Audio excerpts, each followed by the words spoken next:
आत्म साक्षात्कार होने के बाद राजा जनक अपने भावों की अभिव्यक्ति मुनि अष्टावक्र के सामने करते हुए कहते हैं, सशरीरम मिदम विश्वम न किंचिदस्ति इति निश्चितम शुद्ध चिन्मात्र आत्मा च तत्कस्मिन कल्पनाधुना।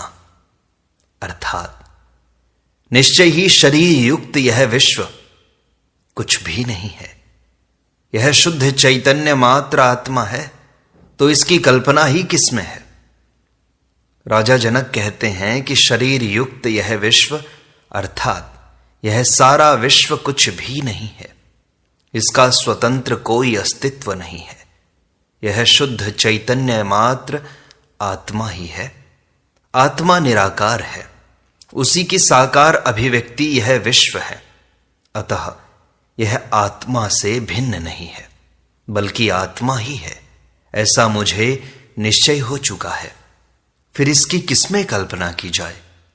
कल्पना में तो दो की आवश्यकता होती है, जैसे रस्सी में सांप की कल्पना करना, तो इसमें रस्सी है और उसमें सांप की कल्पना की जाती है। किंतु जब यह विश्व आत्मा ही है तो फिर इसकी किसमें कल्पना की जाए। वे आगे कहते हैं, शरीरम स्वर्ग नरकौ बंध मोक्षौ भयम तथा कल्पना मात्रम एव एतत् किमे कार्यम चिदात्मनः। अर्थात यह शरीर स्वर्ग, नरक, बंध, मोक्ष व भय कल्पना मात्र ही है, उससे मुझे चैतन्य आत्मा का क्या प्रयोजन। इसी क्रम में जनक कहते हैं कि यह शरीर तो स्वर्ग, नरक, बंध, मोक्ष तथा भय ये सब कल्पना मात्र हैं। इसका अर्थ है अज्ञानी के लिए इनका क्या प्रयोजन है, एवं सत्य भी है। अज्ञानी अहंकारवश शरीर में ही जीता है, शरीर में ही मरता है। अहंकार के कारण वह कर्ता भी है, भोगता भी है, वह अपने कर्मों का फल भी भोगता है। मन के उपस्थित रहने से उसे स्वर्ग नरक की अनुभूतियां भी होती हैं। वह बंधन में भी है, जिससे बार बार जन्म लेना पड़ता है।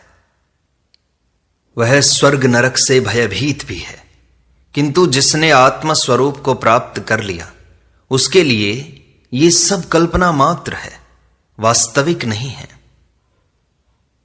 राजा जनक आगे कहते हैं, अहो जन समूहेपि न द्वैतम पश्यतो मम अरण्यम इव संवृत्तम क्व रतिम करवाण्यहम। अर्थात आश्चर्य है कि जन समूह में भी मुझे द्वैत दिखाई नहीं देता है, यह अरण्यवत हो गया है, तो फिर मैं किससे प्रेम करूं। राजा जनक को एक नई दृष्टि मिल गई। संसार वहीं का वहीं था, किंतु उनके देखने का ढंग बदल गया। जो संसार पहले उन्हें प्रीतिकर या दुखद लगता था, अब वह प्रीतिकर न रहा, न ही दुखद। सुख और दुख, प्रेम और घृणा, अपना पराया, सब मानसिक अवस्थाएं मात्र हैं। आत्मा के लिए वह केवल है, उससे कोई लगाव नहीं, न अच्छा न बुरा, यह भेद ही समाप्त हो गया। उसकी उपस्थिति को केवल दृष्टा भाव से देख रहे हैं। पहले राजा जनक शरीर, स्वर्ग, नरक, बंध, मोक्ष, भय एवं विश्व को कल्पना मात्र कहते हैं। अब उन्हें यह संपूर्ण जन समूह भी वन के समान दिखाई दे रहा है। उसमें भी कहीं द्वैत दिखाई नहीं देता कि ये मनुष्य भिन्न भिन्न है, इनमें आत्माएं भिन्न भिन्न हैं, ये मित्र, शत्रु, प्रेमी आदि हैं। इनके प्रति व्यक्तिगत मान्यताएं सारी समाप्त हो गईं। इस जन समूह में भी एकत्व भाव दिखाई दिया, आत्मवत दिखाई दिया। संकीर्णता के समस्त दायरे टूट गए। जाति, धर्म, भाषा, संप्रदाय, लिंग, राष्ट्रीयता इत्यादि विश्व बंधुत्व की भावना का उदय हो गया। यह था ज्ञान का महत्व। अज्ञानी की जो भिन्न भिन्न मानने की दृष्टि थी, खंड खंड में देखने की दृष्टि थी, वह दृष्टि भी विलीन हो गई। बच गया एकमात्र अस्तित्व। यही परम ज्ञान राजा जनक को गुरु कृपा से उपलब्ध हुआ। मिथ्या का त्याग करके जनक सत्य को उपलब्ध हो गए। वे आगे कहते हैं, नाहम देहो न मे देहो जीवो नाहम अहम हिचित अयमेव ही मे बंधा आसीदिया जीविते स्पृहा। न मैं शरीर हूं न मेरा शरीर है, मैं जीव नहीं हूं, निश्चय ही मैं चैतन्य मात्र हूं। मेरा यही बंध था कि मेरी जीने में इच्छा थी। राजा जनक अपने आत्मज्ञान की स्थिति में अध्यात्म जगत की जिस ऊंचाई को थोड़े से उपदेश से छू पाए, वैसी ऊंचाई कुछ को ही प्राप्त हुई है। यह सचमुच अद्भुत है। एक ही झटके में समस्त बाधाओं को पार करके, समस्त बंधनों को तोड़कर सुमेरु पर्वत पर जा खड़े हुए एवं इस समस्त विश्व प्रपंच को दृष्टा की भांति देखने लगे। इस सूत्र में वे जीने की इच्छा को बंध मानकर उसे भी तोड़ देते हैं। जीने की इच्छा भी बंध है, इसे समझना आवश्यक है। जनक कहते हैं कि मैं चैतन्य मात्र हूं, इसलिए न मैं शरीर हूं न मेरा शरीर है, अर्थात शरीर आत्मा नहीं है एवं आत्मा का कोई शरीर नहीं है, वह तो अशरीरी है। ये सभी शरीर उससे भिन्न नहीं है। भिन्न होने पर ही मेरा कहा जा सकता है। मैं जीव भी नहीं हूं। जन्म मृत्यु को प्राप्त होने वाला अहंकार, लोभ, मोह आदि अवगुणों वाला यह जीव है। मैं चैतन्य आत्मा जीव नहीं हूं। पंच तन मात्राओं से बना हुआ तथा 16 तत्वों के रूप में विकसित यह त्रिगुणमय संघात ही लिंग शरीर है। यह चेतना शक्ति से युक्त होकर जीव कहलाता है। शब्द, स्पर्श, रूप, रस, गंध ये पंच तन मात्राएं हैं। इनसे पंचभूतों की रचना हुई। आकाश, वायु, अग्नि, जल, पृथ्वी ये पंचभूत, 10 इंद्रियां तथा मन इन 16 तत्वों के रूप में विकसित तथा सत्व, रज, तम इन 3 गुणों से युक्त यह लिंग शरीर है। यह चेतन शक्ति आत्मा के साथ संयुक्त होकर ही जीव कहलाता है। इसलिए जनक कहते हैं कि मैं केवल चैतन्य मात्र हूं, जीव नहीं हूं। जनक आगे कहते हैं कि मेरा बंध यही था कि मेरी जीने की इच्छा थी। यह जीने की इच्छा ही सबसे बड़ी वासना है। इसका अर्थ यह नहीं है कि आत्महत्या करके जीवन को समाप्त कर दिया जाए। इस प्रकार मरने से शरीर तो नष्ट किया जा सकता है, किंतु जीने की जो वासना है वह नष्ट नहीं होती, जिससे उस व्यक्ति को अपनी अतृप्त वासना की पूर्ति हेतु पुनः शरीर धारण करना पड़ेगा। यह अतृप्त वासना ही बार बार शरीर धारण करना है। यह मनुष्य योनि कर्म योनि भी है तथा भोग योनि भी। अन्य पशु पक्षी केवल भोग योनि ही है।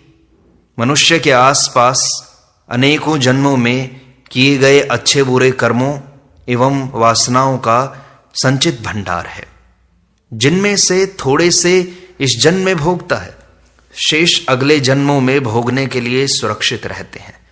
यह मनुष्य शरीर उसे एक निर्धारित अवधि के लिए मिलता है, जिससे वह इस जन्म में भोगने योग्य कर्म फलों को भोग लेता है। किंतु अवधि से पूर्व शरीर को नष्ट कर देने से वे अभोग्य कर्म उसे अगले जीवन में भोगने योग्य कर्मों के साथ और भोगने पड़ते हैं। अतः सभी प्रौढ़ धर्म आत्महत्या को बुरा व पाप मानते हैं। पाप मानने का कारण यह भी है कि ईश्वर ने, प्रकृति ने जो शरीर एक निर्धारित अवधि के लिए दिया है, उसे विकृत कर देना या नष्ट कर देना उस ईश्वरीय नियम का उल्लंघन है। यही पाप है जिसकी सजा ईश्वर देता है। आत्महत्या के पीछे तीसरी धारणा यह है कि यह भी वासना ही है।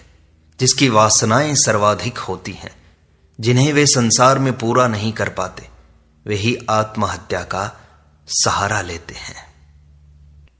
अतः स्वाभाविक रूप से बिना पाप कर्म किए जीना है जी लो, किंतु जहां तुम्हारी जीने की इच्छा बलवती हुई कि पाप आरंभ हो जाएंगे। जीना शुभ है, किंतु जीने की उसकी वासना बन जाएगी और यह इच्छा यदि पूर्ण नहीं हुई तो फिर जन्म लेना पड़ेगा। यह इच्छा ही तुम्हारा बंधन बन जाएगी। जनक यही कहते हैं कि मेरी भी जीने की इच्छा थी और यही मेरा बंधन था। अब मैं इससे मुक्त हो चुका हूं।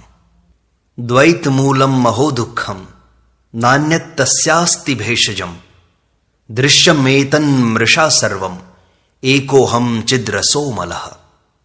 अर्थात अहो, दुख का मूल द्वैत है, उसकी औषधि अन्य कोई नहीं।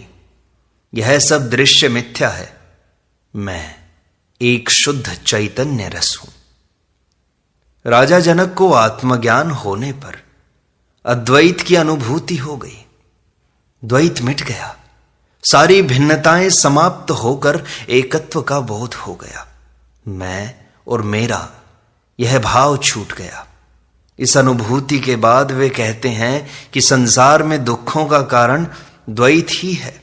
द्वैत का कारण है अहंकार, जिससे व्यक्ति अपने को अन्य प्राणियों से एवं परमात्मा से भिन्न समझता है। इस भिन्नता से ही उसे लोभ, लालच, ईर्ष्या, द्वेष, घृणा, संघर्ष, हिंसा, अपना पराया, संग्रह वृत्ति, सुरक्षा इत्यादि अनेक बीमारियां होती हैं। इनका इलाज कुछ भी नहीं है, इनकी औषधि कोई भी नहीं है।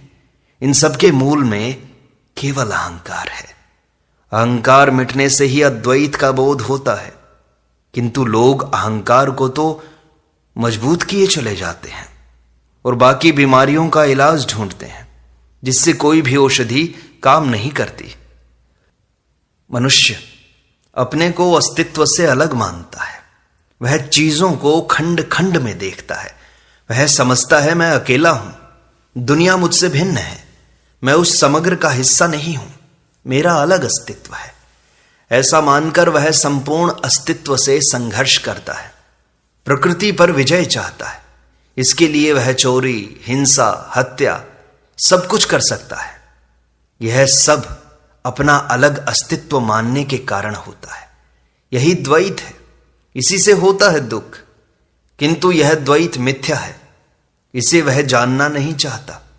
ऐसा मानने से उसका अहंकार मिट जाएगा, उसका होना मिट जाएगा, जिसे वह मिटाना नहीं चाहता। किंतु इस राज का उसे पता नहीं है कि मिटता कुछ नहीं है। अहंकार जो क्षुद्र है, उसके मिटने पर उसका उस परम अस्तित्व से संबंध हो जाएगा। लहर मिटकर सागर हो जाएगी, बीज मिटकर वृक्ष बनेगा, व्यक्ति मिटकर स्वयं समष्टि बन जाएगा, मनुष्य मिटकर परमात्मा बन जाएगा। जो उपलब्धि होगी वह अनंत गुनी होगी। इसका ज्ञान न होने से वह क्षुद्र को पकड़े हुए है। जिस क्षण मनुष्य जान लेता है कि मैं उस अखंड का हिस्सा हूं, मैं इस अस्तित्व से भिन्न नहीं हूं, उस दिन उसे समग्रता का बोध हो जाएगा। वह उसके सारे दुख विलीन हो जाएंगे। परमात्मा को पाने का उपाय करना भी एक उपद्रव ही है। अहंकार के रहते सभी उपाय पाखंड मात्र ही हैं। मंदिर जाना, तिलक छापा लगाना, पूजा पाठ, यज्ञ, व्रत, उपासना करना, योग, हठ साधना इत्यादि समस्त क्रियाएं मनुष्य के अहंकार को बढ़ाती हैं, जिससे वह परमात्मा से दूर हटता जाता है। परमात्मा साधनों से नहीं मिलता, वह तो मिला हुआ है, तुम्हारे भीतर मौजूद है। वह अज्ञानवश प्रत्यक्ष नहीं हो रहा है, उस पर धूली जम गई है, जिसे हटाना मात्र है। इसके हटते ही वह प्रत्यक्ष हो जाएगा। उस समय तुम्हें अद्वैत की अनुभूति होगी, तभी होगा सुख, तभी होगा आनंद। केवल अपनी आंख खोलने और अपने वास्तविक चेहरे को पहचानने की आवश्यकता है। इसमें गुरु का इतना ही महत्व है कि वह भ्रांति तोड़कर सत्य का दर्शन करा देता है। जनक को इस समग्र का बोध हुआ, अद्वैत का बोध हुआ, तथा वे जाग उठे और कहने लगे मैं शुद्ध चैतन्य रस हूं। सृष्टि का सारा भ्रमजाल टूट गया। यह गुरु कृपा से ही हुआ। बोध मात्रो हम अज्ञानात् उपाधि ही कल्पितो मया एवं विमृश्यतो नित्यम निर्विकल्पे स्थितिर्मम। राजा जनक आगे कहते हैं, मैं बोध मात्र हूं, किंतु मेरे द्वारा अज्ञान से उपाधि की कल्पना की गई है। इस प्रकार नित्य विचार करते हुए मैं निर्विकल्प में स्थित हूं।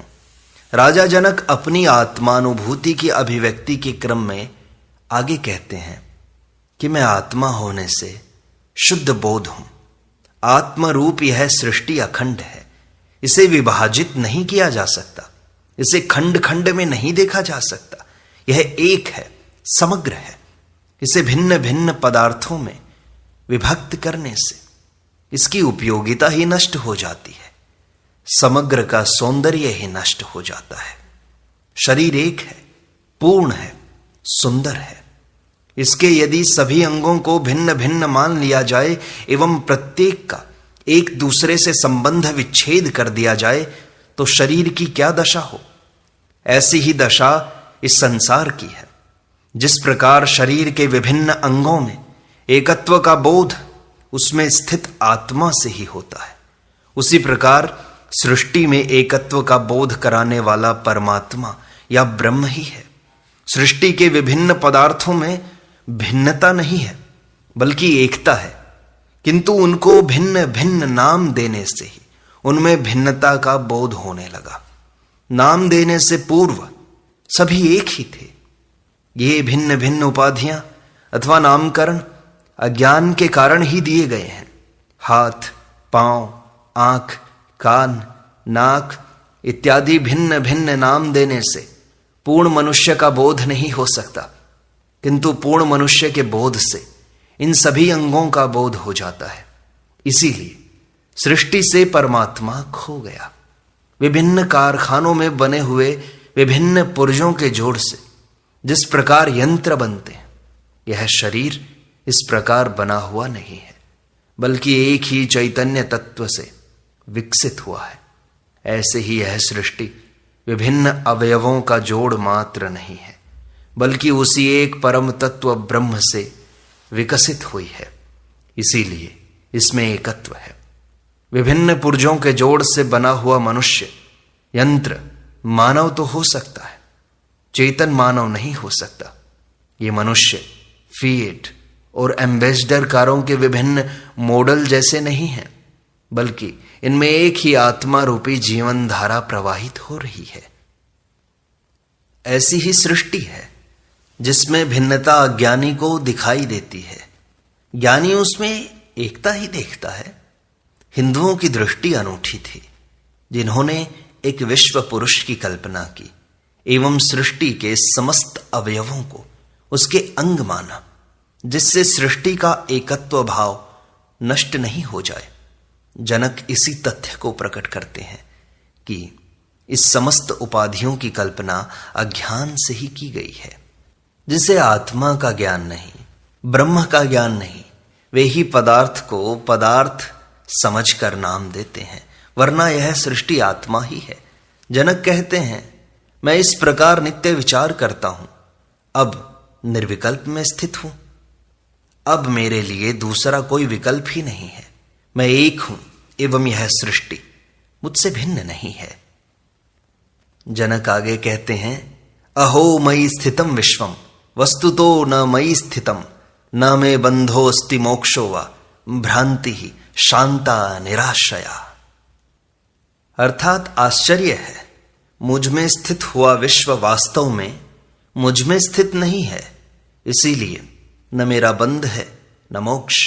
आश्रय रहित होकर मेरी भ्रांति शांत हो गई है। राजा जनक को एकत्व का बोध हो गया कि यह संसार और परमात्मा भिन्न नहीं है। परमात्मा अथवा आत्मा ही है, संसार उसी का फैलाव है। जब बंधन होता है तभी मुक्ति की बात सोची जा सकती है। बंधन का अर्थ कोई दूसरा है जिसने बांध रखा है, वह हम तो मुक्त होने के लिए छटपटा रहे हैं। अज्ञान की स्थिति में मैंने संसार को आत्मा से भिन्न समझा था, इसलिए संसार से मुक्त होना चाहता था, किंतु अब मुझे ज्ञात हुआ कि यह आत्मा ही है, संसार है ही नहीं, इसलिए अब कोई बंधन नहीं है। यह संसार जैसे अज्ञान के कारण दिखाई देता था, वैसे ही यह बंध भी अज्ञान के कारण ही था। यह संसार मिथ्या था तो बंधन भी मिथ्या थे। जब बंधन है तो मोक्ष भी मिथ्या है। दोनों ही असत्य हैं। मैं तो आश्रय रहित हूं, मेरा कोई आश्रय नहीं है। अतः इस अज्ञान रूपी बंध और मोक्ष की भ्रांति दूर हो गई। अज्ञान अवस्था में मुझ में विश्व स्थित था, किंतु अब यह सारा भ्रम मिट गया है। अब मैं आत्मावान हूं एवं विश्व मुझ में स्थित नहीं है। मैं अज्ञानवश अपने को देह, इंद्रिय आदि, ब्राह्मण, क्षत्रिय, वर्ण व आश्रम वाला, कर्ता, भोक्ता आदि न जाने क्या क्या समझा मैंने।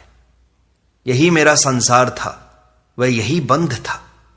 अब संसार मुझ में नहीं है, इसलिए कोई बंध नहीं है, तथा बंध नहीं तो मोक्ष भी नहीं। अष्टावक्र गीता की सरल व्याख्या का यह भाग यहीं संपूर्णता को प्राप्त होता है। शेष अगले अंक में।